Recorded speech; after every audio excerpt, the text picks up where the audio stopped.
G'day folks, welcome back to another Done in the Driveway. What am I up to today? Well, the Navara's been getting a little bit warm on hills, not alarmingly hot, but the temperature's pushed up close to the 100-degree mark, and I'm just a little concerned that it could be a faulty thermostat after it getting a bit of oil and stuff in there, which happened when the oil cooler on the driver's side was faulty just recently. So I replaced the oil cooler, but I've noticed, yeah, it gets a little bit warm when you start to go up an incline, and with a few trips coming up, I just want to be safe. So I bought a new thermostat, cost me 70 bucks. It's not a Nissan one. I'll go into that later in the clip, but I'm going to rip into it now. I just want to make sure it's 100% running as cool as it can. I did flush a radiator out recently when I did the oil cooler. However, even though there's all new coolant in the radiator, the engine block still has the original coolant, well, parts of it anyway. So I'm going to pull this thermostat out, replace it, and then I'll get the old one and I'll take it inside and put it in a saucepan and just bring the heat up and just see if it is opening and closing, because I think that's the problem. It's not opening at the 82 degrees that it should, and it's getting a little bit too high. I just don't want to cook ahead or anything like that. So I'm going to rip into it. Thermostat housing's down on the passenger side behind the alternator, so I'll take a couple of hoses off to get to it, make it a bit easier. I just thought this video will help other Navara owners and may help you with whatever brand vehicle you have. It can save you a little money on your mechanic's bill. So let's rip into it. Geez guys, I'm going to do it as quick as I can because it's 37 degrees or something today and absolutely cooking in the sun. So I'm going to grab the spanners and start on it. Let's go. You can see it's a bit of a bugger of a spot. It's down there where the bottom radiator hose inlet / outlet goes into the side of the engine block. So to get to it, I'll take this hose off here, which will allow me a little bit more room, and then with a uni joint or a extension bar, I should be able to get those bolts out. I'll take the hose off first, so we'll lose a bit of coolant out of there, but that's okay. I've got plenty in the garage to top it back up. I'll grab some spanners and jump into it.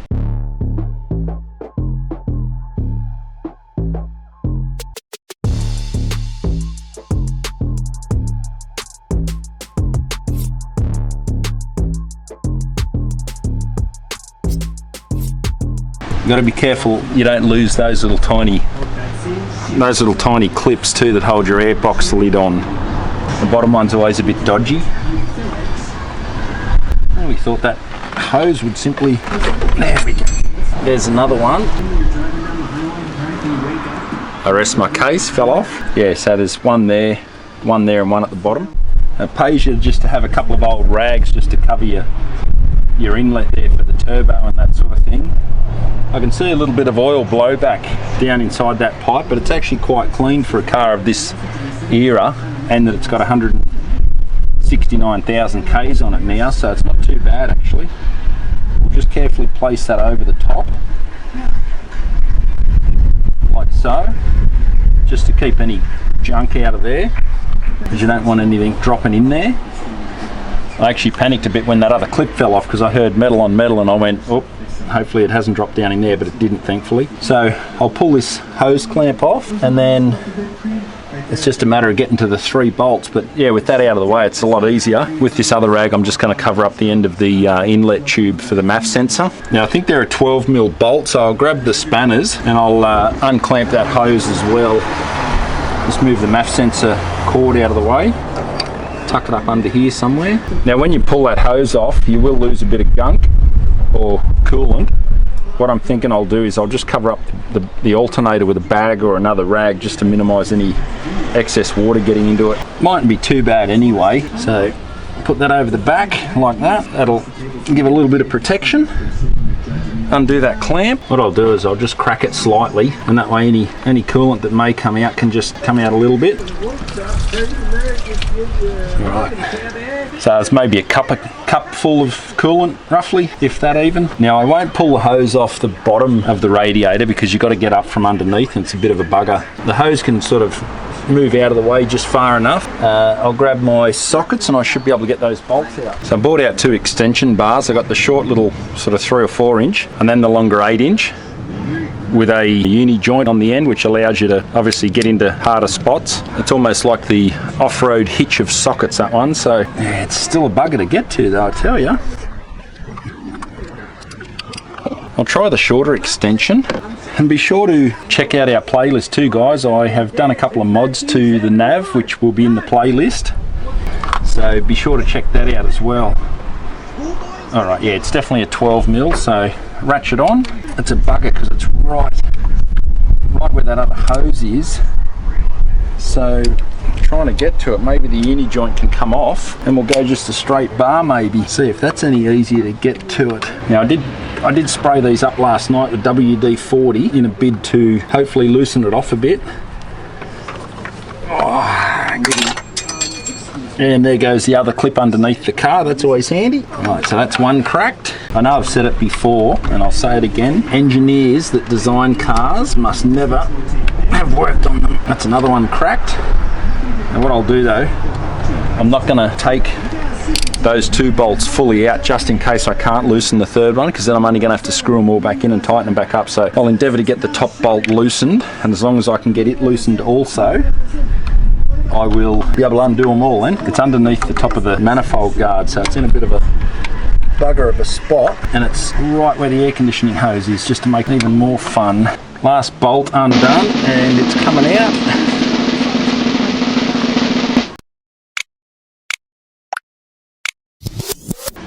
Alright, so there's the housing. She's a bit gross, so I'll give that a clean up. The nozzle's got a little bit of junk on there, but it's not super corroded, which is great.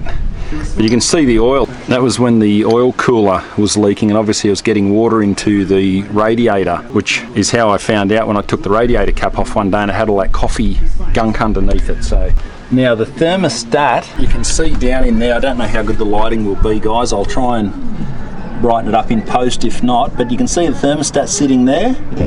It is very gunky, so I reckon there's some rubbish that's coming out of the oil cooler into the motor, and that's why that thermostat's not opening and closing properly. So I went with a Dayco thermostat.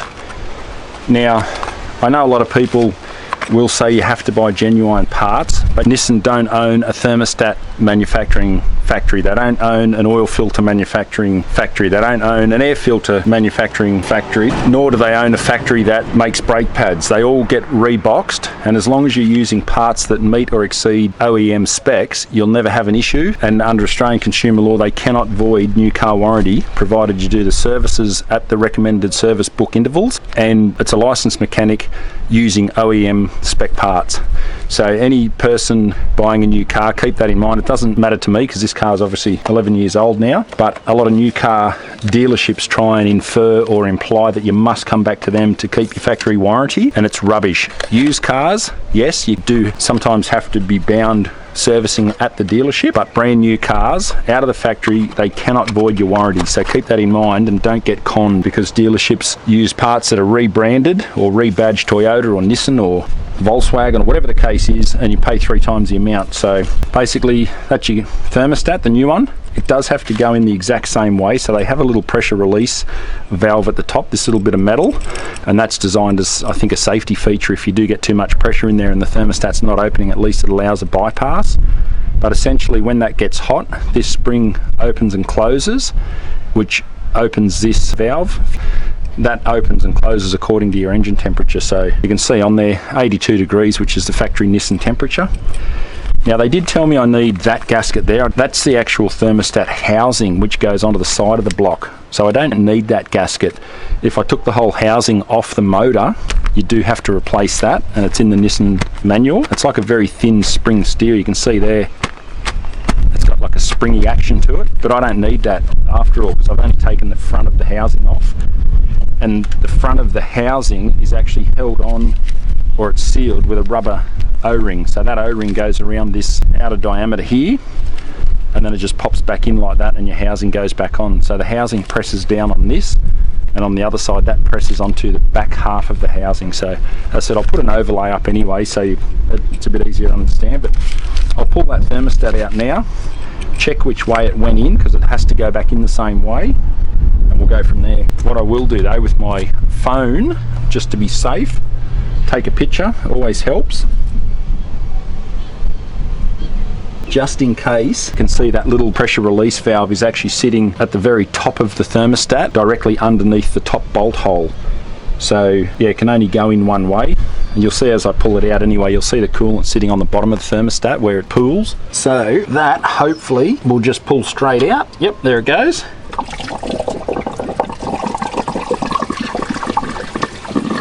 So you do lose a considerable amount of coolant out of the block, but that's fine. I've got a heap of it there, maybe a litre. I think these engines hold, including the radiator and the engine block and the head, these hold about 10 litres, I think it is. So I'll just let that drain away underneath. There is a container under there. So there's your thermostat. So it's not as gunked up as I pictured it would be, but it's still got a bit of crap in there. So I'd say it's definitely not working properly. I really expected to see a heap of sludge and gunk in there. There's a little bit there. Whether that's enough to stop it opening and closing, who knows. But anyway, we'll get the new one in and the new seal, which hopefully they've given me the right one. You go off the auto parts places knowing their stuff. I used to work at Repco years ago, so I remember the amount of listings that they had in their books was phenomenal. So there's the new gasket. The old one is certainly flatter than that too. It's been really squashed down. That basically slides over that outer ring. A bit like putting a steering wheel cover on. You just squeeze it around until it's in place and then just make sure it's actually seated correctly. You don't want any like lips or any sections that aren't sitting properly, so that should be a snug tight fit on there. Then that just pops straight back in, and then obviously to bleed the air system, I'll take the radiator cap off, we'll start it, I'll top it up with coolant. I've already got some pre-mixed from when I did the radiator flush, so I'll open that. Once I connect everything up anyway, I'll open the radiator, I'll top it up, I'll start it with the heater on, and that'll help get all the water through all the ports and everything, and then I'll just top it up as required. Now I'll just check to make sure that that housing is all nice and clean as well. There's no dags or anything, so I'll grab a torch. Yeah, so it's fairly clean in there. There's nothing untoward that I can see. So basically just put the new one in. Geez, that torch is hot from sitting on the dash. So warm out here today, guys and girls. You don't want to be doing this in the middle of summer, but anyway, we don't have a choice. So pop that back in how it was. I'll just refer back to that photo on my phone just to make sure, but it was fairly perpendicular. Under the corner of the hole. It doesn't have to be, I don't think it's like crucial to the millimetre, but obviously you do just want to put it back in the same way the old one came out. Some cars it may be more pertinent that you get it spot on, but I reckon that's pretty darn good. So I'll get the housing back on and we'll get it back all connected up. I'll just give that housing a quick clean out. A few minutes later. I've given that thermostat a bit of a clean up, or the housing I should say, and I'm just popping it back in now, so we'll get that back down to there. Definitely helps if you can remove a few of the other bits and pieces out of the way. Still not an ideal spot. I think I was spoilt with my old HX Holden I had years ago, because the thermostat was a V8. It was a hose off the top and a hose off the bottom. That was it. Super simple. The thermostat was actually in the front of the engine, like right in front of the inlet valley. So none of this having to remove multiple things. You could undo 2 bolts off the top near the oil cap there, and oh, it was so much easier to work on. And then you drop the thermostat back out. Damn it, it's the worst thing working on cars always, is when you drop something down through the motor. Might be able to put that bolt in. So thermostat back in again. Be an expert at the end of this. Again, just line up that little pressure release valve, and then I think it'll be easier if I can put the socket onto the bolt head. That allows you to get a couple of twists of your thread in to hold that on. Yeah, now it's taken up. The hardest bit to this is making sure you don't pinch that rubber, because you don't want to put it all back together and then have it leak. So I'll get these other bolts done up and then come back to you. A few minutes later. Alright, so we've got all our hoses back on, clamped, thermostat is in. I lost a little bit of coolant which I'll have to top up, so I'll pop the cap off. I'll top up whatever's come out of, yeah, there's a little bit out of there. So I'll top this up, I'll turn the heater vents on and start the car and run it, and obviously any air locks will come out, and whatever coolant needs topping up, I'll just top it up as I go. So this is always fun one-handed. So I'll put enough in just to cover the fins in the top of the radiator and then start it and run it. And I did lose a bit, judging by that. Actually starting to wonder if I have not connected a hose back up, it's taken that much. I really didn't think it lost that much out. But obviously whatever came out of the thermostat housing would be out of the engine block, so you're filling all the gullies in the engine block itself. Yeah, I can see it now just covering the fin, so did lose a bit. Didn't really look like that much. And then you just got to bleed the system to get the air out. So as I said, I'll start it up, keep an eye on the level here, and once the thermostat gets to the operating temperature, you'll see the water flowing past. You give your hoses a few squeezes and that helps to push any air out. Still got a bit more to go. Why is it the wind always comes up when you're trying to pour steadily into a funnel? Murphy's Law, eh?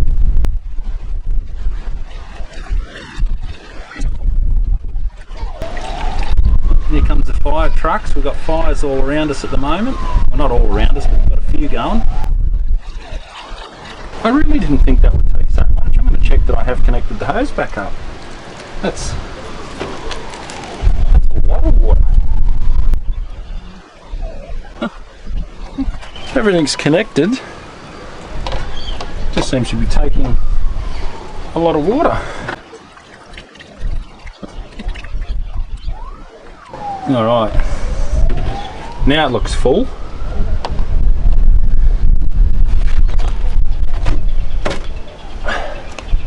Wow, that's a pre-mixed bottle, 5 litre. That's taken about 3 litres in. I didn't think it lost that much out. And obviously, as I said, it fills the gullies back up in the engine, but yeah, I didn't think it was that much. Alright, and just rinse that coolant off around the back there, like so. We'll fire it up, cap off, start it and warm it up.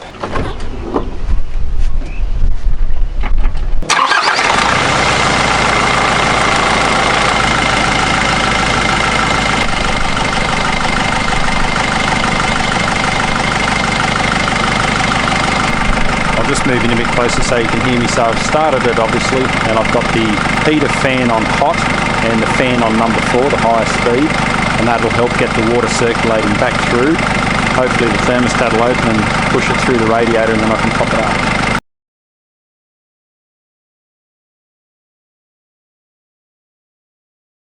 I'll just cut the video there because this could take a little while. I have got a heat button on the dashboard that you can turn on, and it helps idle the motor up, so it will warm up quicker.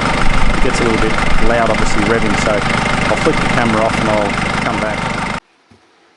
Alright, so there's the old thermostat out, and I'm just going to pop it in this saucepan full of water, and I'll slowly bring it up to the boil. I don't have a thermometer on me. If I find one, I'll keep an eye on the temperature, but I'm going to put that in the water, bring it up to boil, and we'll see if that opens.